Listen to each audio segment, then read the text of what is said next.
Hey, time for your life's math and history, and we are going to take a look at the composite functions. So in the past video, we have been taking a look at functions where we come up with this case scenario, where here's what happens. If the function of f is 4, and you put that into that equation, what would you do? And what would you get? So you put that 4 in for your x, and also here. So the function of 4 is going to equal 3 times 4, then add that by 15. 3 times 4 is 12, plus 15 is going to be 27. So the function of 4 in this case scenario is going to be 27 as an answer.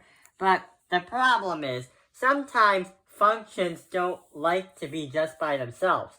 Sometimes they want to be composite in terms of, sometimes they want to be more than composite. They want to be, together? So, how are we supposed to do this one? We have a V, a W, and the number 3, and we have a bunch of parentheses. What are we supposed to do? Well, if we are given the information over here, where the v function of x equals 3x squared, and the w function of x equals 4x plus 1. But, how are we going to do this?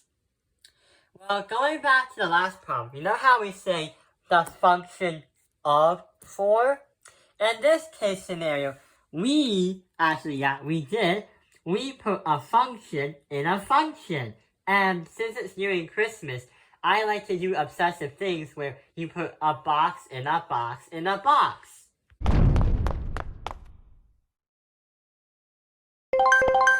Start!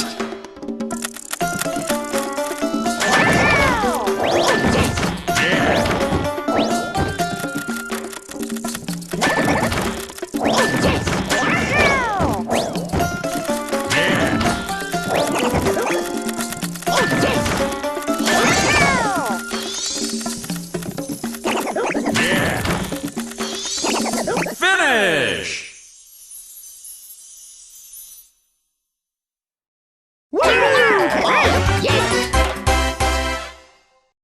Relating it to this one, we say the v function of w, the function of 3.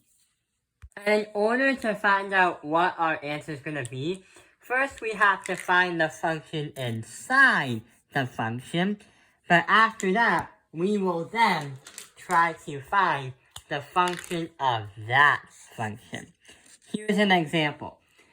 We have the function of w for 3 for the green one.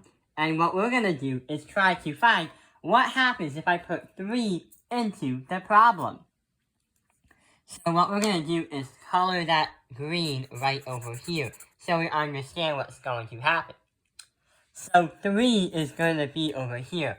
So 4 times 3 is going to be 12.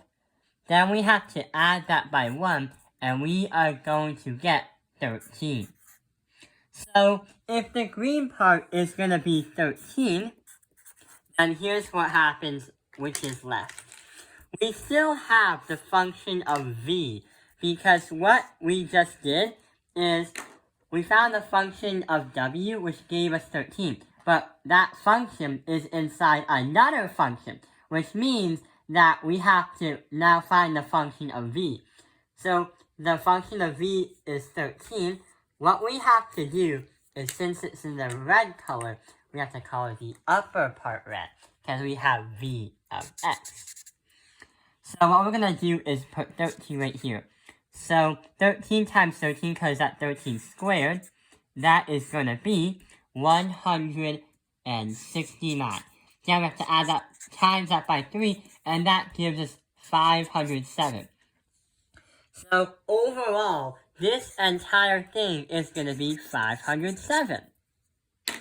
If there ever was a time where you had to put a variable in it, where you would just say the v is going to be the function of w, function of x minus 1, then you would do it normally, but you wouldn't get a numeral answer. You just put it here, solve it algebraically, and when you do that, you apply the same mathematics and the same physics to solve the problem out.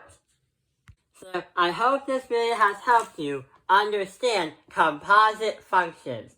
Thank you for watching. Helping analyze the math industry. Like and subscribe.